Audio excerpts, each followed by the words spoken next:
All right, this next question. In your opinion, what is a good way to find your own style or niche in tattooing? And what are your general views on it? I mean, finding your own style is, I think, finding your voice and understanding who you are. Um, yeah, I think it's maybe take an inventory of yourself about the work you've done, what you like, what you're better at, and what your weaknesses are.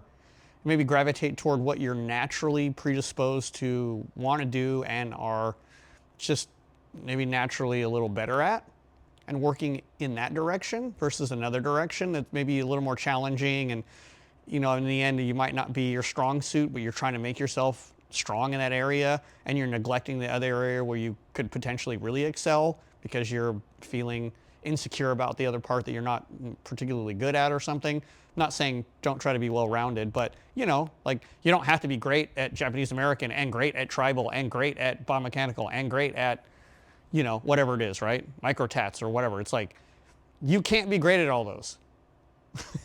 It takes too fucking long.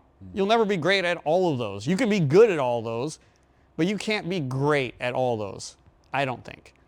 I mean, maybe there's going to be some exception, right? Like, but it's not for all of us. That said, I always find style is a voice and it comes from within. It's not really a matter of understanding, picking one per se. I think you naturally exude what your style is. And so understanding what that is, listening to feedback of others about photos or the work that you've done, and they comment on something in a particular way, and other ways they don't comment on something else, that'll say a lot.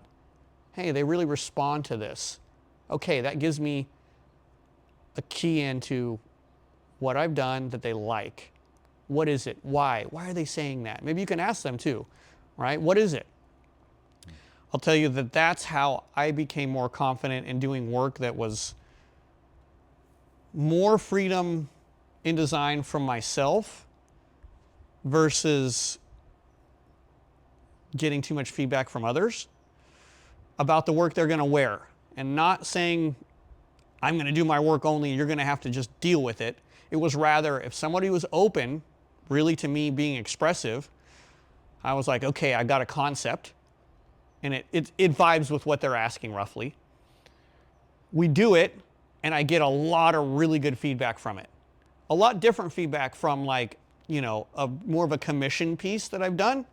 And so that happened, time and time again, periodically.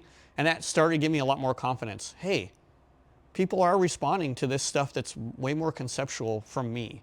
Not like, you want a dragon with a top hat and a blah, blah, blah, and a blah, blah, blah. And I put it together in a cool way, and you're happy with it. And other people are like, that's neat. It's different.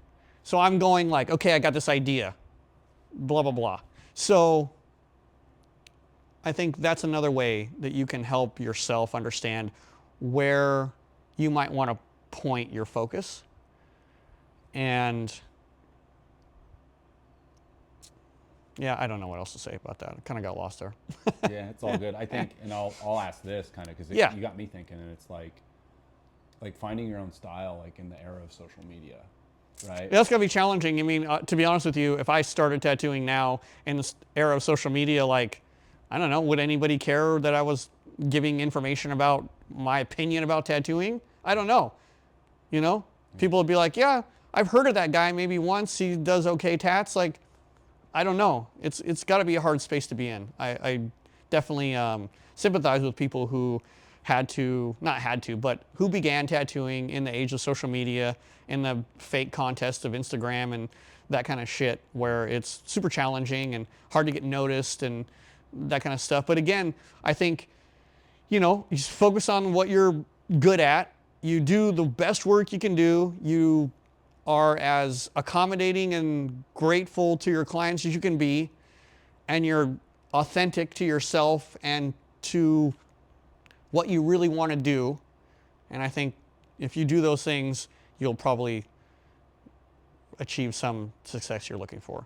Yeah, definitely. I know, like, just looking at tattoos on Instagram, it's like you see certain tattooers who have developed style with like one or two like subjects. Like think like Gordon Combs, you know? Yeah. Like there's a lot of great eagle tattoos out there. Right. But somehow Gordon, as a tattooer, very talented tattooer and friend of Black Claw, has developed style with this classic image. And Yeah, it's they're like, amazing. you know, and I'm like, I look at all these different skulls, tons of great skulls out there, but some people you can almost like say like, oh, that, why is that skull stronger than this one? And it's probably to what you speak about in terms of like having confidence, continuing to like work and Right. sort of sharpen that blade for yourself. And you also have to have a point of view. To me, art is a point of view. It's like, what are you saying with your art? Who are you? What is the filter that you're letting your art go through from your life experience, and what you like and what you don't like, and like paying attention to things and shapes and color and what you're drawn to and what you like and what you don't like, and being critical of your own work and analyzing it and understanding, man, that part of that tattoo worked. This part maybe was successful. I'm gonna not do that thing again. All right, I think that's enough of that. Yeah, sounds good.